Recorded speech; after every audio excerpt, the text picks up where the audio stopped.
many of you have ever studied neurolinguistical programming? How many tactics do you have in neurolinguistical programming? You know what we do with neurolinguistical program negotiators? Crush them. Principle always defeats tactic. Principle defeats tactic. I learned that too. I flew F-100, the first supersonic airplane. It could not turn with anything. It could not accelerate away from anybody. So run as fast as you can, as quick as you can. That's all we could do in aerial combat maneuvering. F-4 shows up, run. MiG shows up, run. Sky Raider shows up as a prop plane. You got a chance. So, when you think in terms of tactics, if you're looking for slick tricks, don't allow that to happen to yourself. That's kind of what I mean about warming up. If you're thinking of it tactically, then you have to be as disingenuous as you should. Because remember, how do they make their decisions? Emotionally, 100%. It's how they see it. And Mike brought the point up very early on. The barriers go right up.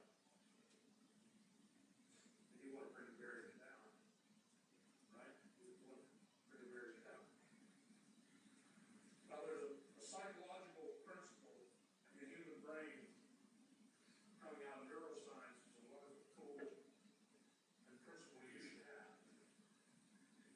When you're confronted with a heavy-duty negative situation, you need to have a principle in mind and have the habit of doing what we call a strip line. Years and years ago, for my sales team, back in the 70s, I hired a guy named Dave Sandler to train him. And he had a term called strip line. And at the time, it always worked. Now, neuroscience has since demonstrated that it's a scientific fact. It works. And it's a part of the human brain, how it functions. And the rule is the body in motion tends to remain in motion. The body in motion tends to remain at rest until acted upon by an outside force. So when someone comes at you in a super negative situation, you have to do what we call strip line. You've got to be more negative. If someone says to you, this is absolutely the worst solution you've ever presented, anybody's ever presented to me, well, it probably appears worse than that. It's actually probably worse than that. It's the only chance you have to help them recover emotionally. Your job, your task is to be reactive with your behavior to help that emotion come back to a more reasonable position to enhance their decision making. Because you know that's where the decision lies. Yes, sir. What if they ask you, then why'd you show it to me if you honestly go that route? Say it again? Let's say you're saying that if you present the solution and that person's coming back and saying, this is the worst thing you've ever presented to me, you say you're 110% correct. It is the worst thing I ever presented to you. I don't believe I said you're 100% correct. Okay. Probably worse. I think I said it probably appears worse than that. Here. Probably seems worse than that, right? Probably appears worse than that. Probably even feels worse than that. It just doesn't feel right. So tell me what they're going to say if I say that. Well, I was hoping you'd talk to me. I think they'd be confused because they might agree with you. In experience, what we've got in experience, I can give you what's happened in the past. I can't tell you what they'll do in the future. But in the past, it's never failed. Ever. So you Ever. Now, does that mean you get the agreement? No. But it's never failed to bring back the emotion to a more level plane. When we built the training program for the FBI Hostage Crisis Unit, or for the Free World Forces for dealing with terrorists, you know, I was the guy that built that, right? That's on the website. I wasn't allowed to talk about that till the FBI went public about 3 years ago. And one of the things we found was when they read the book, and they called me and asked me to come down to Quantico, Virginia, I was flabbergasted. I mean, I thought, well, I've done something wrong. I get a call from, this is Agent Law, especially the boss of the FBI prosecutor. And I went,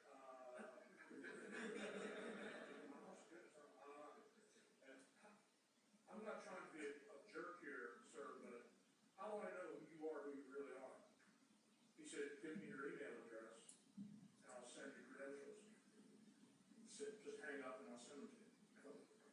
2 minutes later, over came a whole dossier of credentials, badge numbers, private telephone numbers, whole list of the special agents.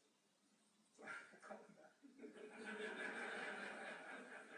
And I said, and I asked him, why in the world? And if do you remember the crisis in the Philippines when there were two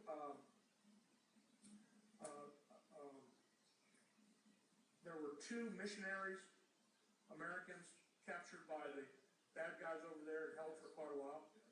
They lost them. They were killed. Do you remember that? And they came back, the FBI came back from the Philippines after months of trying to get them free. And they were going through Dulles International Airport. The book was on the shelf, and 2 or 3 of the guys grabbed it to look at it, and they started looking through it, and they said, gee, maybe we ought to talk to this guy. So that's what led me down there. And when I started talking with them, I said, well, what do you do? I mean, I don't even know what you do. And they said, look, we're going to put you through the whole school. We're going to put your writing team through our whole program here in the academy. And once you've gone through the program, then we want you to rewrite everything. And one of the things that they found was that in the hostage crisis world, and with the bad guys, it gets very emotional. And our whole structure of, you can say no to this. Unfortunately, there's consequences. I can't help you. And we teach a big thing. We're really big on mission and purpose, long-term aim, considering task and responsibility, and really learning how to build that. That's a lot of work. That's hard. But they took that, and when a bad guy captures somebody at a bank now all over the world, or a terrorist with a bomb is going to blow somebody up, the first thing they say is this: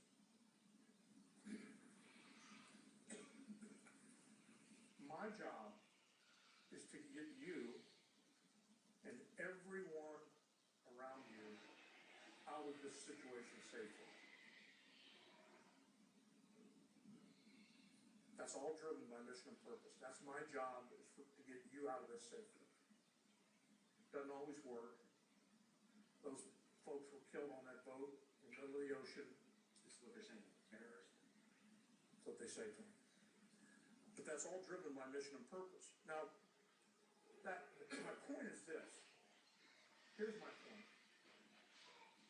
If you have a system and you're fundamentally safe all the time with every principle and you have it aligned perfectly, you're going to win every single time you should be successful. The only time agreement won't come into play, won't come together for you if you have the system properly aligned, like the FBI. The only time it won't happen is when it shouldn't happen. That you won't be a fit or they won't be a fit for you. 5, 10. Okay? So, when I say to you that strip line works every time I've ever done it, it works. Now, did it get every agreement? No. But it's a scientific principle of the brain and how it functions. Because the brain will move back to a more reasonable position out of that emotional turmoil. So what's the next thing? I'm sorry? You brought them back. You kind of reset them, right? You made them step back. Well, we got I'm trying to started. figure out what you just said. Yeah, Michael, we got them started back. Right. But it may not be enough. Look, this is a lot tougher than even you think it is. Or this is a much more difficult solution than you even realize you had. So I may ask you to stay negative until, no, wait a minute, I'm starting to see it now. Let me So let me be sure I got, so once you get them back to zero, to a neutral position, kind of a flat emotional place, follow me? You're gonna stay on the negative side, be a little bit more negative then until they get back to a more reasonable place, okay? And then you're gonna say, look, I'm falling short here, take responsibility. What is it that's really bothering you about this solution we're presenting? What is it? Because until you know that, you don't know what problem to work on. Right? Because you're gonna come up with solutions, and it may take 90 hours to do this. Right? And they want to do it in 30. I think my biggest problem is not getting the opportunity to even discuss that with them necessarily. I mean, you're talking about negotiations here, I understand that. But in getting to that point of actually getting them to even say that, you know, I tell my crew all the time, I say, look, if a customer's complaining, they're helping us. They're giving you information. A customer that doesn't complain, that they just go somewhere else. There's nothing we can do. So a complaining customer is helping us. Find out what it is and give them a solution. Okay, and so how does your team find out what it is? All the time, they're not doing well. Every time. They're not. I'm only interested in every time. They're not. Why aren't they doing it the same way every time? Not training them right. You should take this course and get your money back, you don't know what you're saying. What system of negotiation do you have in place with all your team trained exactly the same way, so you guys can share experiences and build the organization? Maybe not. What would you like me to do? Share When? right now. Can. I got 2 minutes. How much time do I have? 6 minutes. Can't do it in 6 minutes. So, I'll get your number.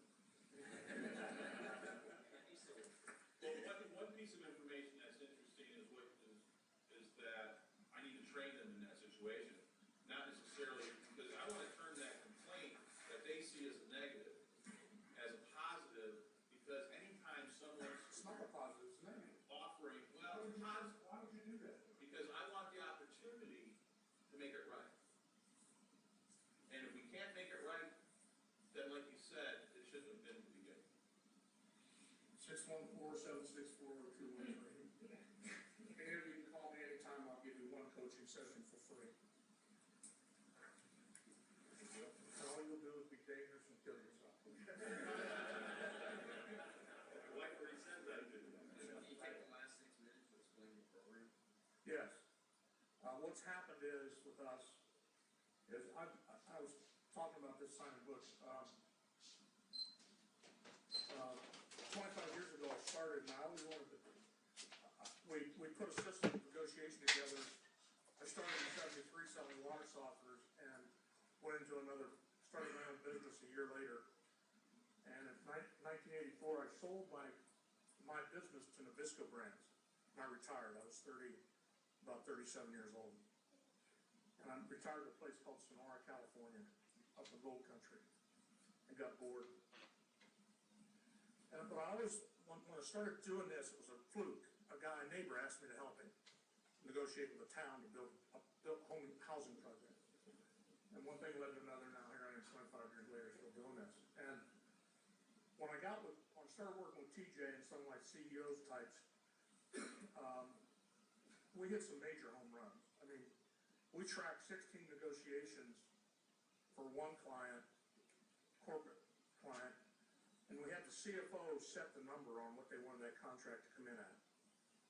And we exceeded his numbers by 22%, to the tune of $37 million in 16 engagements. All $37 million went to the bottom line. So the CEOs, the chairmen, the kind of people I'm working with across the spectrum said, we're sick and tired of the garbage that's out there. We want you to start an institute.